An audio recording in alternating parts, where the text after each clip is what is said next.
khomba kauba ningthaudo magi matik mathaunana malem sinna phawbado mahak manai lanmi kharaga loibi chinggi chingdolda yaro sabutan balakledo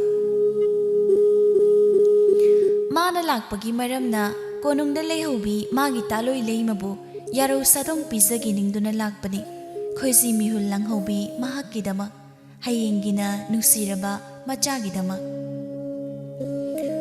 Luren khomo mahak asum chali ngasai yada anganba matamdagi konungdagi thorakpa khongchetni adabu housing numit yunglaba si phawada yaro sa amata phajedo Luren khombana mabukningda asi khale Luren khomba ningthau ai hakna aigi taloi leimabu yaro sadong pizagi ningbabu ngasi ariba oiragadra asi khanduna mahak ukhong amada ngehak pothai somdana mirungdu magi pamda thabak suduna leirambadagi pothaduna leiri magi nupi tendunna magi chanaba khara piduna laklami Tenun magi khoisi khadasu nawa thawai amabu mitam kiba thabum khara hairakle magi nupina pamlo adubu tamna lakpu ubada merung na hai Tenun nang gari gi lakprane ai masana dom lakadabsida nang wakani ne Tenun na ame ai bukri gi wakera ngasidi su pamloda thabuk suba yaupini ko Tenun nang yang wakani ne Ame nang naise yamna anusibini ko aduna aibu wakanida haina tom haibibini ko Nang wabya bana tini Tenun nang no waradi ko icha su wakani ne Ame aikhoi ni gi ichasi kri maming kausira Aigi imadi tampaklom gi ningol ni ima hoi gi ming oina kausida Aduni ko nupi uredi kri kausira ate thadoi haina kausira nupa oiragana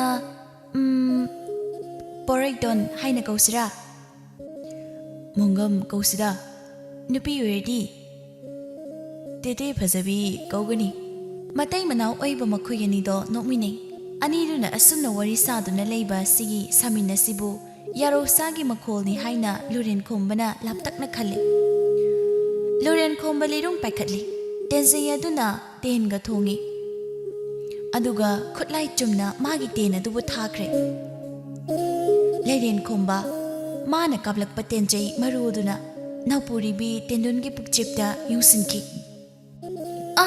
ame merung na pakhatna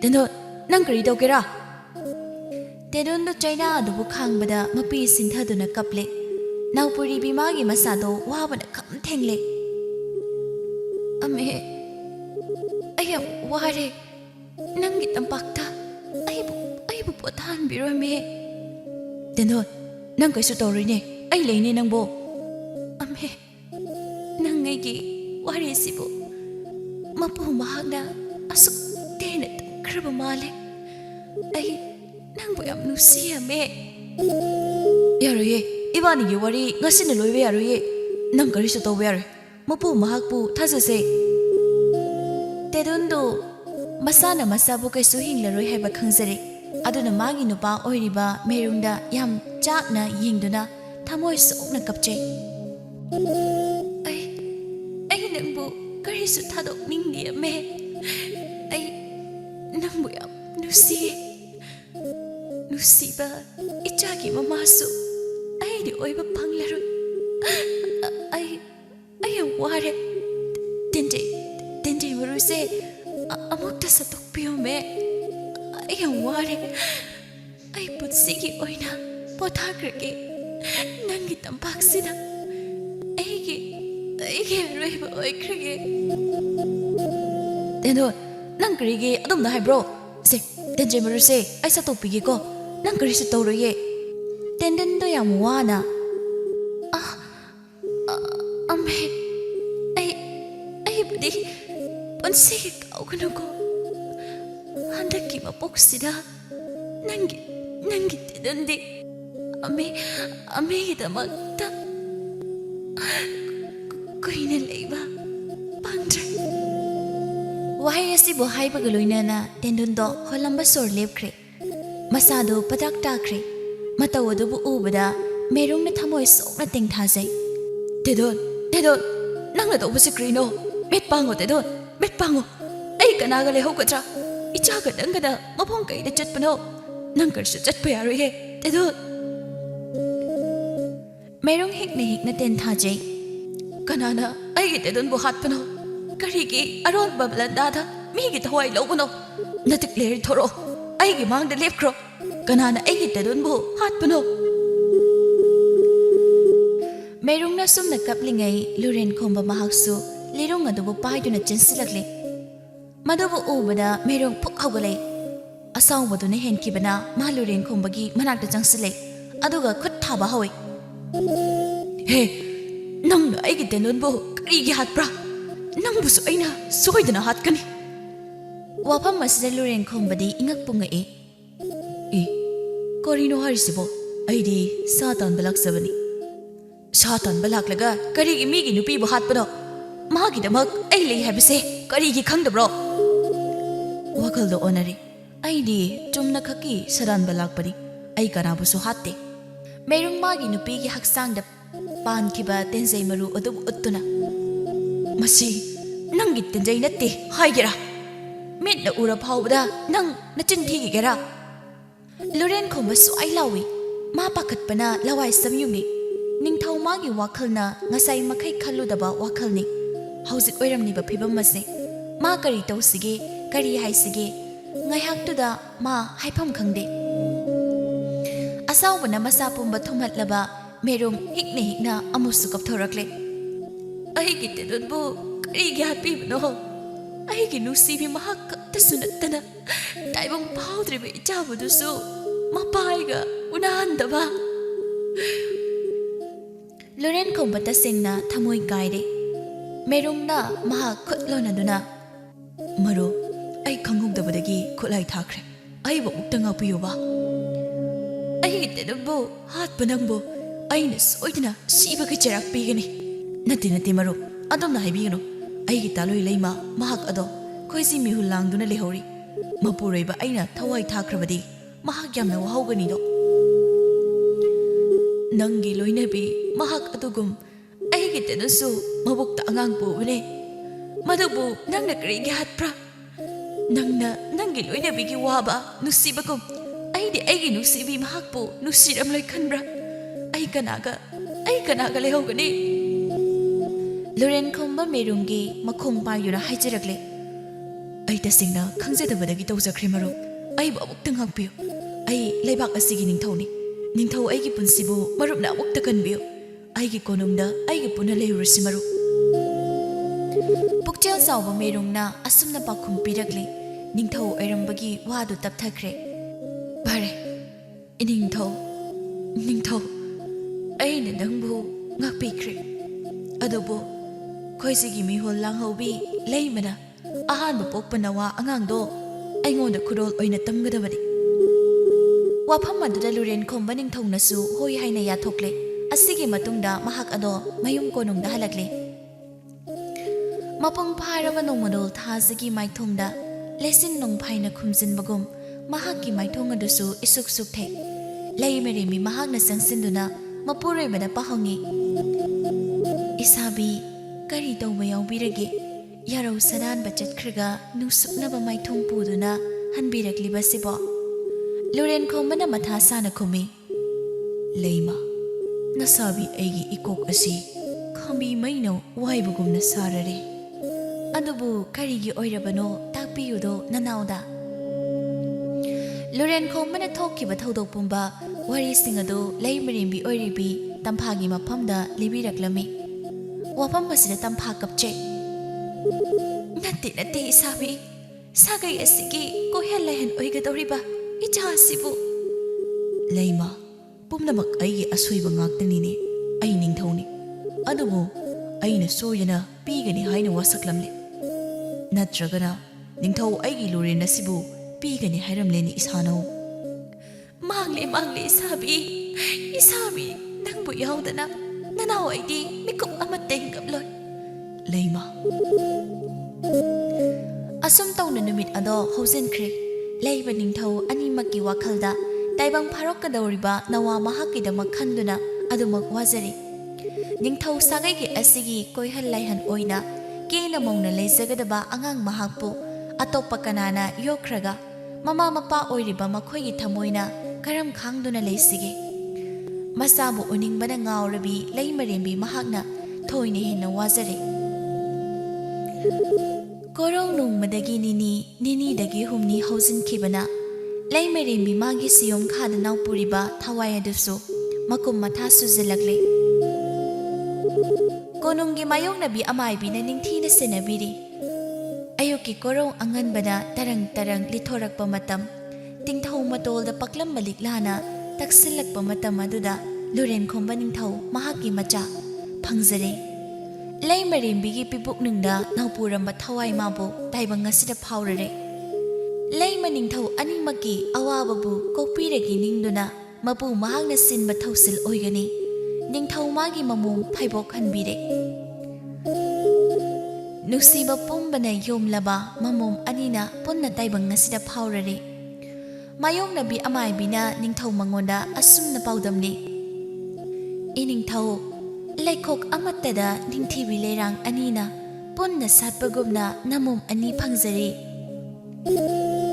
wafam asida luren khomba haraubagi ngamkhai leikhijre ningthau magi pukningda apenba wahaibu haibagi mayoknabi mabu manapi kanalei mayoknabi ima asigidamakta sangaida haujingmak sana khaujau ama thelugadabani aigi yathangni haujingmak chalo thillabani lanmisa lanmi amana hai phagani ningthau asum tawna mamum anibu ningthauna singe leirang haina mingthonbire mathangi numitni leimarembi tamphana mamum anibu yengduna asumna hai kayada nusikhrabano isana khoinise ichana khoi anibu chap manana nusi karambana hena nusi bahaibado khandokpham khangloi ko imom matang asre ningthau mahangsu changlaktuna hai Kayada nungaidana tumlibano nese. Isabi ningthau haujikti nusibi imom animakpu punna phangjare aikhoi anigi kari watkadage Leima.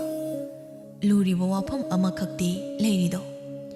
karamba wafam noi sabi Karigumba itaw mahak ado laklabadi magi mamum ama piyu hairabada ichanigi manungda karamba ichabu pigani leimarembi na mathasana khumi naten te sabi ichani sigi manungda amatangbu oirabasu ai pithokpa khak ngamloi Karino leima haina kibo wafam adubu nangbu kawrabra ningthau waigi wasakti kai phade karigumba mahakna laklabadi imum amabu soidina pigani isabi ningthau leimarembi tamphana machanupi animapu nusina yengduna kapchei matamdo khanghaude luren khomba ningthaugi mamum phaibok anido nongmagi ham chawrakle sana konung chawkhrabaduda kochen chenduna sanarere matam asi phawbada merung mahakti lakladre aduna merung magi wakhalbu macha anigi matauda leima ningthau anina hanna ningsingba tawrudre ngasisu singel leirang makhoi anido kochen chenduna sanai tamphana thoraktuna machani bu kawi imagi mom sanahal isa tombi imom na khoi ani bu tabro leimarembi gi manhai nupi amana hai leimarembi sanahanga sanatombi ga makhoi ani di phainaba tomba hoigi manhakta lehori kauzaro u haibro kaura umele angang ani dubu kau balaklabi sanai bema animang palem oibina kauriye nanaiga punna salasi singelna sanatombi imalai manai khoeni bo kaure aye ini melega punna chalase oi che chalase asum tawna melega mazai bema aniga punna tamphagi manakta lakmine angang oiribi makhoi anina Ima mele Nasai khoi ni bu kari gi dama kau bi bage. Tamphana imagi Sanahal Sanatombi isa na khoi animak nupi ngaktani do lam hen bayade liri khoi na sanamino ko leirang na hai hoi ma adoi ma phamnai magi machana eche da khanaba horiba ngasi su aiga phunai yade sana adu na khak tawba yade ko isa di baramu pi ngaktani lam hen bayade go hoi ma Mazai be ma anido leimarim bi kana gi thorakle ngai hakta thadok na di anido makhoi ani gi nusina ba mataw aduda konung du da leiriba miyoi po magi thamoi bu sumat lere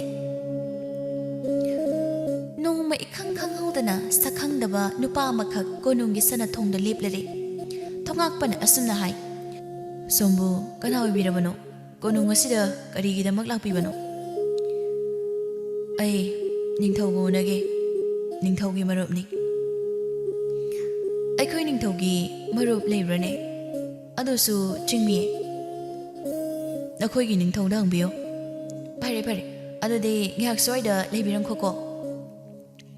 Thongak padu ningthaugi ka tamna laktuna ningthau mangonda nolokna. E ningthau ibungo nanai nolok jari. Kari tawre thongak pa. E ningthaugi marup ama lakhawi. Sanghanjar o haibra aigi marup kanani hai khangzadri ningthau mahak chingmini ningthau wakhal tawduna ha mahak bo chingmini haiba changhalo phagani ningthau thongak padu thoki ningthau do matom da matha sana lehore kari aigi marup adusu chingmi Soiroi, mahak oirongani. Imom amabu lauba lakpa soidana oigani. Oh, imom makhoi anigi manungda karambabu aina pigani. Wakhalse leita khidreda. Kanale. Manai nupa mana nanai ele jai ningthau. Leimere mi karai da chatki. Nanai e hangjarugi ningthau.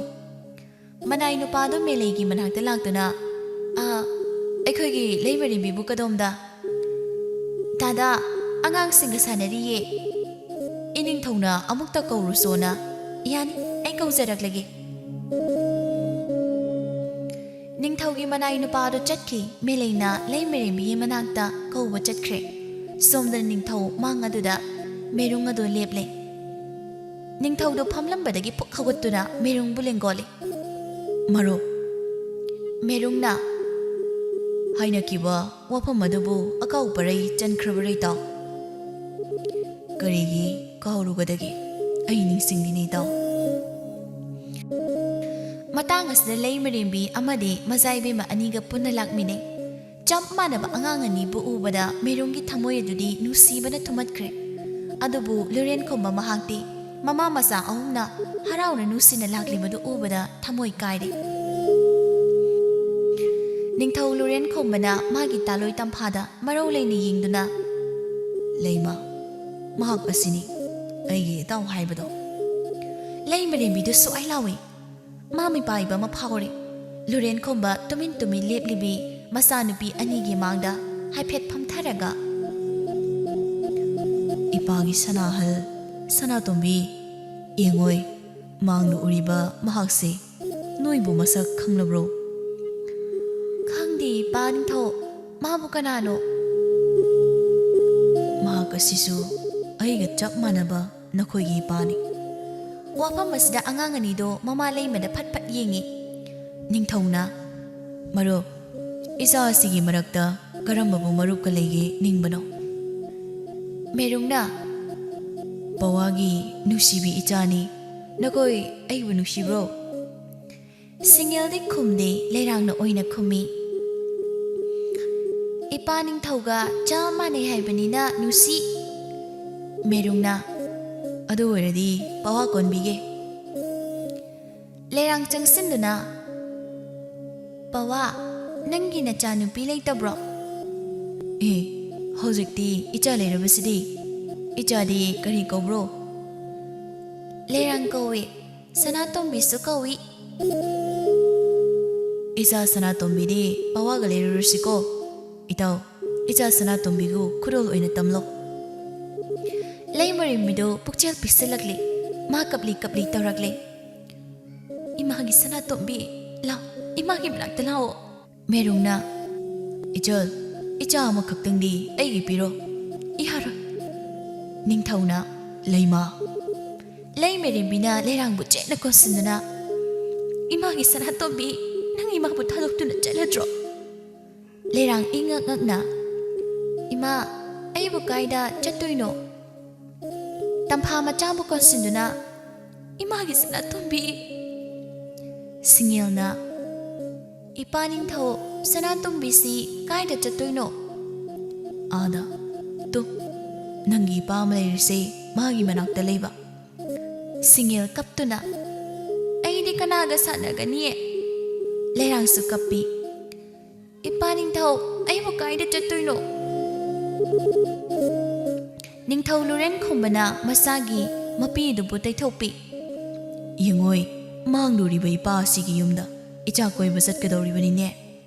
ꯑꯗꯨꯗꯤ ꯏꯆꯦꯁꯨ ꯆꯠꯁꯦ Ichedi hayeng oina imaga tharagi. ꯁꯤꯡꯒꯦꯜꯅ ꯑꯩꯁꯨ ꯆꯠꯀꯦ ꯏꯄꯥ ꯅꯤꯡꯊꯧ Yade sana, ichani hayeng chasi. ꯂꯩꯃꯔꯦꯝꯕꯤꯅ ꯏꯃꯥꯒꯤ ꯁꯅꯥꯇꯣꯝꯕꯤ Ningthauna tumin layu haibagi matada. Leima, ꯂꯩꯃ ꯇꯨꯃꯤꯟꯅ ꯂꯩꯈꯤ ꯂꯩꯔꯥꯡꯅ ꯃꯃꯥꯒꯤ ꯃꯄꯤ ꯇꯩꯊꯣꯛꯄꯤꯗꯨꯅ ꯏꯃꯥ ꯀꯔꯤꯒꯤ ꯀꯞꯂꯤꯅꯣ ꯍꯌꯦꯡ ꯏꯆꯦꯒ ꯂꯥꯛꯎꯀꯣ ꯄꯋꯥ ꯆꯠꯂꯁꯤ ꯑꯩ ꯄꯋꯥꯒꯤ ꯌꯨꯝꯗ ꯀꯣꯏꯕ ꯆꯠꯄꯗꯣ ꯌꯥꯔꯦ ꯀꯔꯤꯒꯤ ꯀꯞꯂꯤꯅꯣ ꯅꯨꯄꯥꯅ ꯀꯞꯄ ꯇꯧꯍꯩꯗꯤꯌꯦ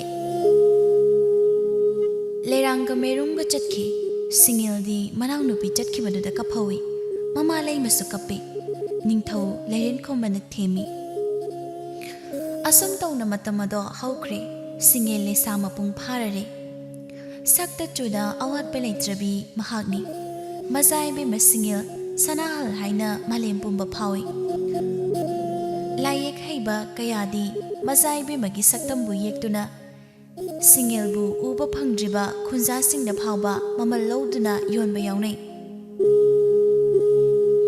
ꯃꯄꯥ ꯅꯤꯡꯊꯧꯒꯤ ꯀꯣꯅꯨꯡꯗ ꯍꯥꯏꯅ ꯍꯨꯝꯅ ꯃꯅꯤꯡ ꯇꯝꯅ ꯂꯩꯁꯥꯠ ꯇꯝꯂꯤ ꯁꯤꯡꯒꯦꯜꯗꯣ ꯂꯩꯃꯔꯦꯝꯕꯤꯒꯤ ꯃꯅꯥꯏ ꯑꯁꯥꯟꯕꯤ ꯃꯦꯂꯩꯒꯤꯅ ꯃꯆꯥꯅꯨꯄꯤ ꯁꯤꯡꯒꯦꯜꯒꯤꯅ ꯃꯇꯥ ꯆꯥꯅꯕꯤ ꯊꯣꯏꯅꯨ ꯁꯅꯥꯏꯕꯦꯝꯃꯒꯤ ꯀꯥꯗ ꯆꯪꯂꯛꯂꯦ ꯁꯅꯥꯏꯕꯦꯝꯃ ꯏꯇꯥ ꯊꯣꯏꯅꯨ ꯆꯪꯂꯣ ꯂꯥꯛꯑꯣ ꯁꯤꯗ ꯊꯣꯏꯅꯨ ꯆꯪꯂꯛꯂꯦ ꯁꯅꯥꯏꯕꯦꯝꯃꯕꯨ ꯍꯛꯆꯥꯡ ꯉꯝꯕꯤꯗꯕ꯭ꯔꯣ ꯀꯥ ꯃꯅꯨꯡꯁꯤꯗꯒꯤ ꯏꯍꯦꯟ ꯍꯦꯟꯗꯣꯛꯄꯗ꯭ꯔꯤꯕꯁꯤꯕꯣ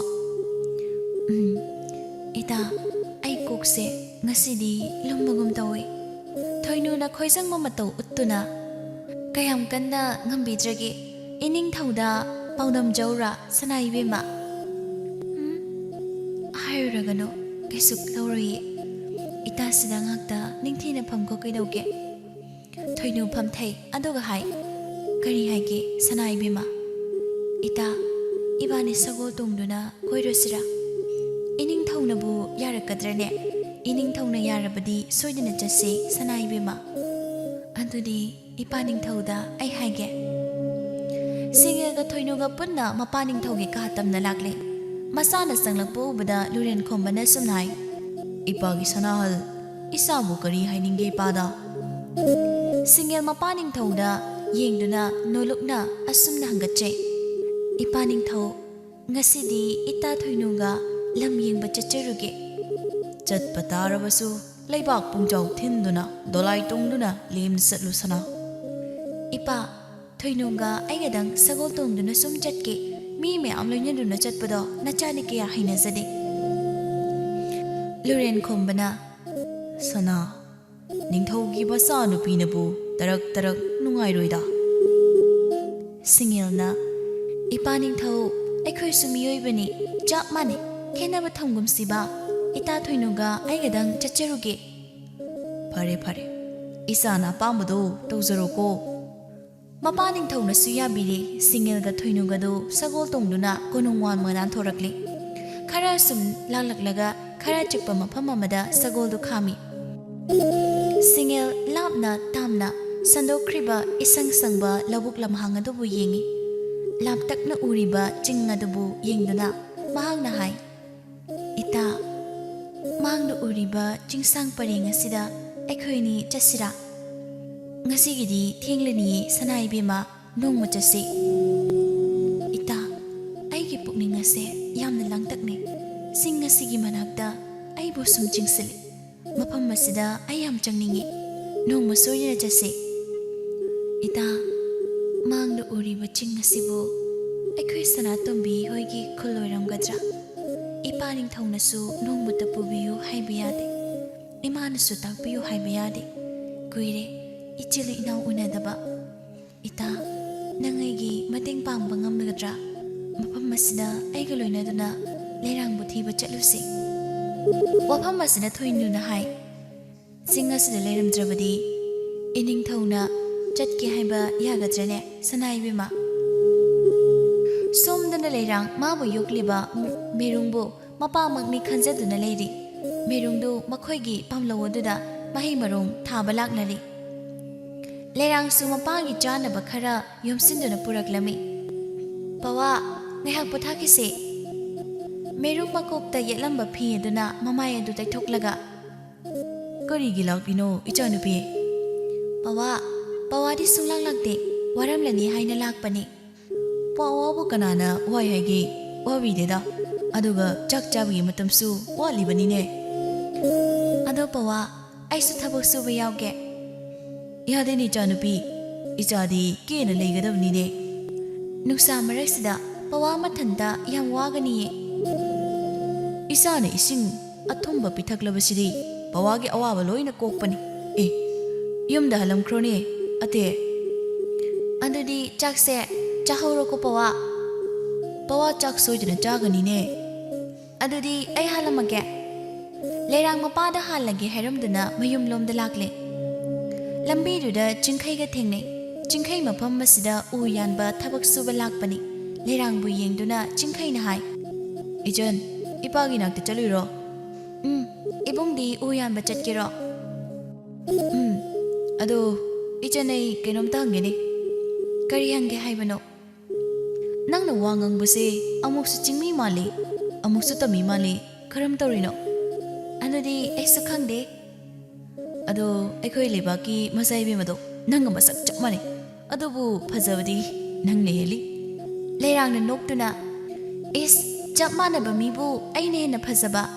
ꯏꯕꯣ, ꯅꯪ ꯅꯆꯤꯟ ꯊꯤꯔꯦꯀꯣ." ꯆꯤꯡꯈꯩꯅ, "ꯑꯩꯗꯤ ꯎꯗ꯭ꯔꯤꯗ." "ꯎꯗꯕ ꯃꯤꯕꯨ ꯀꯔꯝꯅ ꯑꯩꯒ ꯃꯁꯛ ꯃꯥꯟꯅꯒꯦꯔꯥ?"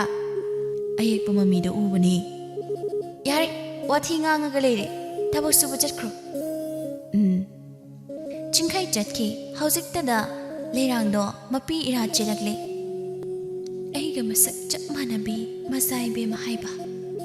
ꯑꯣ, ꯅꯨꯡꯁꯤꯕꯅꯤꯗ ꯑꯩꯒꯤ ꯏꯆꯦꯗꯣ꯫ ꯃꯍꯥꯛꯁꯨ ꯑꯩꯒꯨꯝꯅ ꯂꯩꯁꯥ ꯐꯥꯔꯝꯂꯅꯤꯀꯣ꯫ ꯏꯄꯥ ꯅꯤꯡꯊꯧ, ꯏꯃꯥ ꯂꯩꯃ, ꯍꯟꯗꯛꯀꯤ ꯃꯄꯣꯛ ꯁꯤꯃꯒꯤꯗꯤ ꯅꯈꯣꯏꯒꯤ ꯅꯃꯧ ꯑꯣꯏꯅ ꯇꯝꯂꯝꯗ꯭ꯔꯦꯀꯣ꯫ ꯑꯩꯒꯤ ꯄꯋꯥꯅ ꯑꯩꯒꯤ ꯄꯨꯝꯅꯃꯛꯅꯤ ꯍꯥꯏꯅ ꯈꯜꯂꯒꯦ꯫ ꯅꯈꯣꯏ ꯄꯨꯝꯕꯕꯨ ꯀꯥꯎꯊꯣꯛꯂꯒꯦꯀꯣ." ꯂꯩꯔꯥꯡ ꯇꯝꯍꯧꯔꯕ ꯃꯥꯒꯤ ꯄꯣꯛꯅꯐꯝ ꯑꯁꯦꯡꯕꯗꯨꯕꯨ ꯀꯥꯎꯊꯣꯛꯄꯗꯤ ꯂꯩꯇ꯭ꯔꯤ꯫ ꯑꯗꯨꯕꯨ ꯃꯥꯒꯤꯗꯃꯛꯇ ꯄꯨꯟꯁꯤ ꯆꯨꯞꯄ ꯀꯠꯊꯣꯛꯆꯗꯨꯅ ꯂꯩꯔꯤꯕ ꯃꯥꯒꯤ ꯃꯄꯥ ꯃꯦꯔꯨꯡꯕꯨ ꯃꯥꯅ ꯊꯃꯣꯏ ꯁꯦꯡꯅ ꯅꯨꯡꯁꯤꯈ꯭ꯔꯦ꯫ ꯂꯥꯏꯕꯛ ꯊꯤꯔꯕ ꯃꯍꯥꯛꯄꯨ ꯊꯥꯗꯣꯛꯂꯝꯗꯨꯅ ꯂꯩꯔꯥꯡ ꯃꯈꯣꯡ ꯑꯗꯨ ꯊꯥꯡꯕ ꯉꯝꯗꯦ꯫ ꯄꯨꯝꯅꯃꯛ ꯑꯁꯤ ꯈꯜꯂꯨꯔꯒ ꯂꯩꯔꯥꯡꯅ ꯃꯍꯥꯛ ꯑꯁꯤ ꯆꯤꯡꯃꯤ ꯅꯤꯡꯉꯣꯜ ꯑꯃꯅꯤ ꯍꯥꯏꯅ ꯈꯟꯖꯗꯨꯅ ꯉꯁꯤ ꯐꯥꯎꯕ ꯂꯩꯔꯤꯕꯅꯤ꯫ ꯅꯣꯡꯃ ꯃꯦꯔꯨꯡꯅ ꯄꯥꯝꯗ ꯊꯕꯛ ꯁꯨꯔꯤꯉꯩ ꯑꯐꯥꯎꯕ ꯅꯨꯄꯥ ꯈꯔ ꯈꯨꯜꯒꯤ ꯈꯨꯟꯕꯨ ꯑꯗꯨꯗ ꯂꯥꯛꯂꯤ꯫ "ꯅꯨꯄꯥ, ꯅꯪ ꯃꯐꯝꯁꯤꯗ ꯊꯕꯛ ꯁꯨꯑꯣꯅ ꯀꯅꯥꯅ ꯍꯥꯏ?" "ꯀꯔꯤꯔꯅꯦ, ꯑꯩꯒꯤ ꯄꯥꯝꯗ ꯊꯕꯛ ꯁꯨꯕꯕꯨ ꯀꯅꯥꯗꯒꯤ ꯑꯌꯥꯕ ꯂꯧꯒꯗ꯭ꯔꯣ? ꯅꯍꯥꯟ ꯃꯈꯩ ꯁꯨꯔꯕꯁꯨ ꯉꯁꯤꯗꯒꯤꯗꯤ ꯌꯥꯔꯣꯏ. ꯏꯄꯥ ꯏꯄꯨꯅ ꯊꯝꯕꯤꯔꯝꯕ ꯃꯐꯝ ꯑꯁꯤꯕꯨ ꯑꯩꯗꯤ ꯀꯔꯤꯒꯤ ꯄꯤꯊꯣꯛꯀꯅꯤ? ꯅꯃꯥꯡꯗ ꯂꯦꯞꯂꯤꯕ ꯑꯩꯁꯦ ꯈꯨꯟꯕꯨꯅꯤꯅꯦ, ꯅꯍꯥꯛ ꯈꯪꯗꯕ꯭ꯔꯣ? ꯏꯄꯥ ꯏꯄꯨꯒꯤ ꯂꯝꯕꯨ ꯃꯨꯟꯒꯦ ꯍꯥꯏꯕꯗꯤ ꯈꯨꯟꯕꯨꯒꯤ ꯀꯔꯤ ꯍꯛꯂꯅꯦ?" ꯈꯨꯟꯕꯨꯗꯨ ꯁꯧꯒꯠꯂꯛꯂꯤ꯫ "ꯏꯌꯥ, ꯅꯪꯒꯨꯝꯕ ꯀꯔꯤꯁꯨ ꯂꯩꯇꯕ ꯑꯃꯅ ꯑꯩꯒꯤ ꯄꯥꯔꯤ ꯄꯨꯔꯤ ꯄꯟꯕ ꯁꯥꯏ꯫ ꯐꯩ, ꯉꯁꯤꯁꯤꯃꯗꯤ ꯅꯪꯕꯨ ꯊꯥꯕꯤꯔꯕꯅꯤ. ꯑꯗꯨꯕꯨ ꯃꯁꯤꯃꯗꯤ ꯈꯪ, ꯄꯥꯝꯂꯧ ꯑꯁꯦ ꯉꯁꯤꯗꯒꯤ ꯑꯩꯅ ꯂꯧꯁꯤꯜꯂꯕꯅꯤ ꯅꯨꯃꯤꯠꯇꯨꯃ ꯁꯨꯝꯅ ꯅꯤꯡꯉꯥꯏ ꯁꯪꯗꯥꯅꯗꯨꯅ ꯍꯧꯈ꯭ꯔꯦ ꯃꯤꯔꯨꯡ ꯃꯊꯥ ꯁꯥꯅ ꯃꯌꯨꯝꯗ ꯍꯜꯂꯛꯂꯤ ꯃꯄꯥ ꯃꯥꯒꯤ ꯁꯛꯐꯝ ꯀꯥꯏꯕ ꯃꯇꯧ ꯑꯗꯨꯗ ꯂꯩꯔꯥꯡꯅ ꯍꯥꯏ ꯄꯋꯥ ꯀꯔꯤꯒꯤ ꯁꯨꯛ ꯁꯨꯊꯕꯅꯣ ꯍꯛꯆꯥꯡ ꯉꯝꯗꯕ꯭ꯔꯣ ꯄꯋꯥ ꯀꯔꯤꯁꯨ ꯇꯧꯗꯦ ꯀꯔꯤꯁꯨ ꯇꯧꯗꯕ ꯌꯥꯔꯣꯏꯌꯦ ꯄꯋꯥ ꯅꯪ ꯉꯁꯤ ꯀꯔꯤ ꯇꯧꯒꯦ ꯏꯆꯥꯅꯨꯄꯤ ꯄꯋꯥ ꯏꯁꯤꯡ ꯈꯤꯇꯪ ꯊꯛꯀꯦ ꯂꯩꯔꯥꯡ ꯏꯁꯤꯡ ꯈꯔ ꯄꯨꯊꯣꯔꯛꯇꯨꯅ ꯃꯄꯥꯗ ꯄꯤ ꯃꯆꯥꯅ ꯅꯨꯡꯉꯥꯏꯈꯤꯔꯣꯏ ꯈꯟꯕꯅ ꯃꯤꯔꯨꯡꯅ ꯋꯥꯐꯝ ꯑꯗꯨꯕꯨ ꯑꯁꯨꯃꯛ ꯂꯧꯁꯤꯟꯈ꯭ꯔꯦ ꯃꯊꯪꯒꯤ ꯅꯨꯃꯤꯠꯅꯤ ꯆꯤꯡꯈꯩꯗꯨ ꯁꯨꯝ ꯀꯣꯏꯊꯣꯔꯛꯄ ꯑꯣꯏꯅ ꯂꯩꯔꯥꯡ ꯍꯣꯏꯗ ꯂꯥꯛꯂꯦ ꯂꯩꯔꯥꯡ ꯂꯩꯔꯥꯡ ꯂꯩꯔꯥꯡ ꯃꯄꯥꯟꯗ ꯊꯣꯔꯛꯂꯦ ꯏꯕꯣ ꯀꯔꯤ ꯍꯥꯏꯒꯦ ꯐꯤꯗꯥꯒ ꯑꯝꯇ ꯊꯥꯔꯔꯣꯏꯗ꯭ꯔꯣ ꯍꯩꯃꯥ ꯑꯩꯗꯤ ꯀꯥꯎꯔꯦ ꯏꯕꯣ ꯁꯣꯝꯗ ꯐꯝꯁꯦ ꯆꯤꯡꯈꯩ ꯂꯩꯔꯥꯡꯅ ꯄꯤꯔꯤꯕ ꯐꯤꯗꯥꯗꯨꯗ ꯐꯝꯊꯩ ꯍꯌꯦꯡꯗꯒꯤꯗꯤ ꯅꯈꯣꯏ ꯈꯨꯜꯁꯦ ꯊꯥꯗꯣꯛꯂꯅꯤ ꯈꯟꯕꯗ ꯑꯩꯁꯦ ꯆꯠꯅꯤꯡꯗꯦ ꯍꯥ ꯅꯪ ꯌꯨꯝꯗ ꯆꯠꯂꯗ꯭ꯔꯣ ꯏꯕꯣ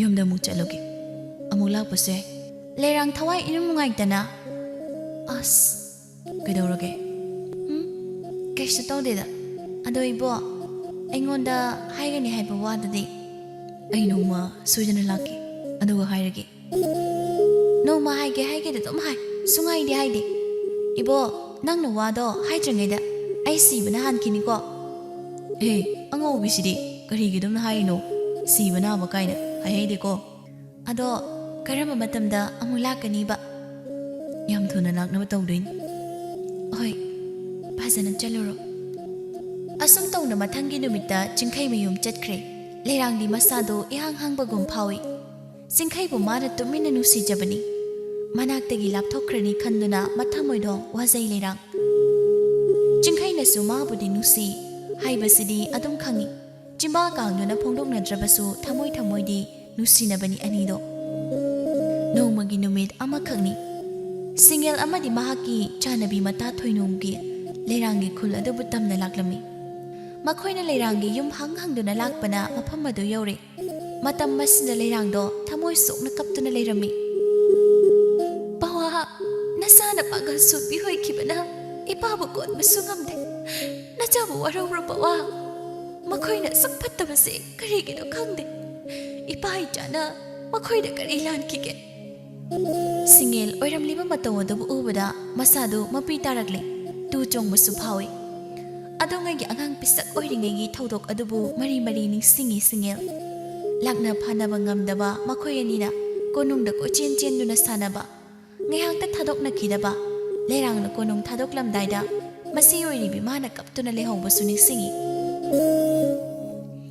ꯁꯤꯡꯒꯦꯜ ꯃꯕꯨꯛꯅꯤꯡꯗꯨ ꯌꯥꯝꯅ ꯅꯨꯡꯁꯤꯔꯦ ꯃꯥꯅ ꯀꯣꯅꯨꯡꯗ ꯃꯆꯥ ꯏꯕꯦꯝꯃ ꯑꯣꯏꯅ ꯀꯌꯥꯗ ꯅꯨꯡꯉꯥꯏꯅ ꯀꯦꯅ ꯂꯩꯔꯤꯕ ꯑꯗꯨꯒ ꯃꯅꯥꯎꯅꯨꯄꯤ ꯃꯥꯒꯤ ꯂꯩꯔꯝꯂꯤꯕ ꯃꯇꯧꯁꯤꯗ ꯃꯥ ꯊꯃꯣꯏꯗꯣ ꯀꯥꯏꯔꯕꯅꯤ ꯃꯆꯤꯟ ꯑꯗꯨꯗꯗꯤ ꯑꯇꯞꯄ ꯈꯣꯟꯖꯦꯜꯗ ꯑꯁꯨꯝꯅ ꯍꯥꯏꯔꯛꯂꯨꯔꯤ ꯁꯤꯡꯒꯦꯜꯅ ꯏꯆꯦꯒꯤ ꯁꯅꯥꯇꯣꯝꯕꯤ ꯂꯩꯔꯥꯡ ꯃꯄꯥꯕꯨ ꯀꯣꯟꯗꯨꯅ ꯀꯞꯂꯝꯂꯤꯕꯗꯨ ꯆꯞ ꯂꯦꯞꯄꯤ ꯇꯥꯔꯛꯂꯤꯕ ꯈꯣꯟꯖꯦꯜ ꯑꯃꯗꯤ ꯃꯤꯡꯒꯧ ꯑꯗꯨꯗ ꯃꯥ ꯉꯛꯄ ꯐꯥꯎꯏ ꯂꯩꯔꯥꯡ ꯂꯩꯃꯥꯏꯗ ꯐꯝꯗꯨꯅ ꯇꯦꯡꯊꯥꯔꯝꯕꯗꯨ ꯇꯞꯅ ꯍꯧꯒꯠꯂꯛꯏ ꯑꯗꯨꯒ ꯁꯤꯡꯒꯦꯜꯅ ꯃꯨꯟꯅ ꯌꯦꯡꯂꯛꯏ ꯁꯤꯡꯒꯦꯜꯅ ꯀꯞꯇꯨꯅ ꯃꯅꯥꯎꯅꯨꯄꯤꯕꯨ ꯑꯃꯨꯛꯁꯨ ꯀꯧꯔꯤ ꯏꯆꯦꯒꯤ ꯁꯅꯥꯇꯣꯝꯕꯤ ꯑꯩ ꯅꯪꯒꯤ ꯅꯆꯦꯅꯤ ꯅꯪ ꯑꯩꯕꯨ ꯃꯁꯛ ꯈꯪꯗ꯭ꯔꯕꯣ ꯑꯩ ꯃꯁꯛ ꯈꯪꯗ꯭ꯔꯕꯣ ꯇꯣꯝꯕꯤ ꯂꯩꯔꯥꯡꯗꯣ ꯍꯥꯟꯅꯗꯒꯤ ꯅꯨꯡꯁꯤꯗꯨꯅ ꯂꯩꯔꯝꯕ ꯄꯨꯛꯅꯤꯡꯗꯣ ꯑꯃꯨꯛ ꯍꯦꯟꯅ ꯅꯨꯡꯁꯤꯈ꯭ꯔꯦ ꯃꯥ ꯄꯦꯟꯅ ꯀꯞꯊꯣꯔꯛꯂꯦ ꯑꯗꯨꯒ ꯂꯦꯞꯇꯨꯅ ꯂꯩꯔꯤꯕꯤ ꯃꯁꯤꯒꯤ ꯃꯅꯥꯛꯇ ꯆꯦꯟꯁꯤꯟꯗꯨꯅ ꯏꯆꯦ ꯁꯤꯡꯒꯦꯜ ꯃꯅꯥꯎꯅꯨꯄꯤꯕꯨ ꯅꯨꯡꯁꯤꯅ ꯀꯣꯟꯁꯤꯟꯕꯤ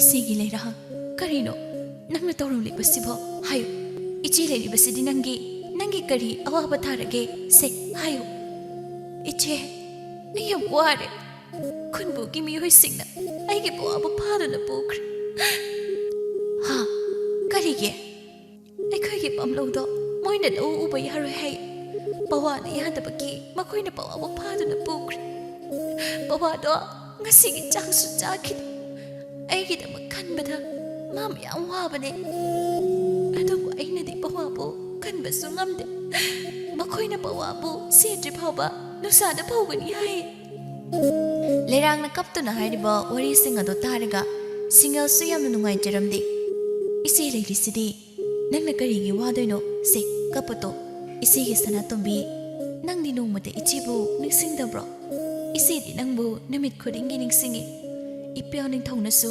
nangi nanakta chasi haiba sukya yade nang leitabado konong yam chihawe khangbra nangbu lakbra haina aina namit khuding sana thongda leptuna ngairasu nangdi sulak lakte lerangsu kaptuna ichina konongda ima ipagi mityeng wang malanna lehobani kaplabasu warabasu thembinaba kana watpaki ichigidi aigi khakkalipnabani aduga aidi nusibi che ima ipa nakhoi khuding makalapnaba nongmate ichi yaudana leiba hainadaba aina asuk koina mafamsina leiraklibasibu ainadi ichibu ningsinglamloi haina khanbre che lerang numitang wairamgi harina ning khonglakpa khuding ichina aingonda Sanatombi haina kaupagum khanki nongalamdai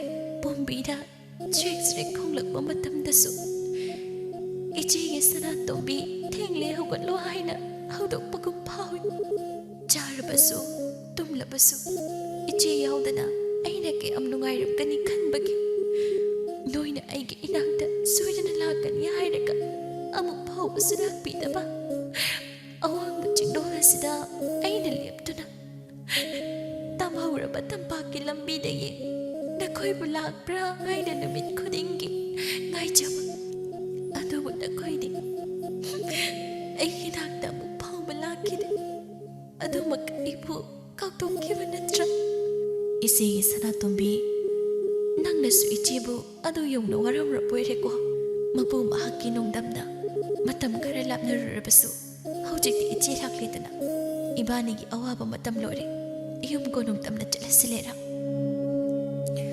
wafam masida lerangna yaningde haibagom mangakto haiduna hojikti matamda hokre aige asingmo yum haibado mafamsida oikre aibu asukluna tawbiba pawase ainasu yamna nusikre pawana awafamna tahaduna leiraga aina ningthogolda karamna doktuna leigani ai chatpa ngamla Sanatombi iche nang chatkro ipa ningthoga ima leimagana pakhatnaramlani aidi mafamsida tumagle jahauraki lerang nangai khoibu warori bro waraude aina kanabusu warauba leite aigi mapoksida tamlambani haina khanjaraki nang chatkro iche Single manaw nupida nungaitana yengduna Pare Tombi inaw na chasi haiba yadrabanina iche amuk hairaroi adubu ichegi Sanatombi aina nangi nating soidana panglakini nang ichibu thasaw nangi pawado iche soidana kangi pare ai chalukiki iche asam tawna single ga thoinogado konungtamna mohankre Lerangna mafam aduda adumag leptuna mahangda chatkriba anidubu yengduna lehori mapisu tup tai chatloi ko iche laibak tibi na naho aidi mafam sida dumag lejahoraki punsin chupa sima chingi lerang oina narakta lotuna sajahoraki nangdi laibak phabini ningthau kolda na ningtamda phugainya lesan tamluroko imaga pahabaga gi thaugal maton lomna tawduna chauraba ipaning thaugi lebak adubu nangna ngaksenuko lerang mapamirungbu amuk ningsinglaktuna mapukningdu nusirakle pawa nang kaisu tawdaboyuko ay pawa po nusiye pawa ga igaki yumsibu thadoktuna ay mapungkaidasu chalui pawa pawa na sabi mo yumsida ay dumlaygani laibag tibi na momda pawa bukan bagamde waraw binuko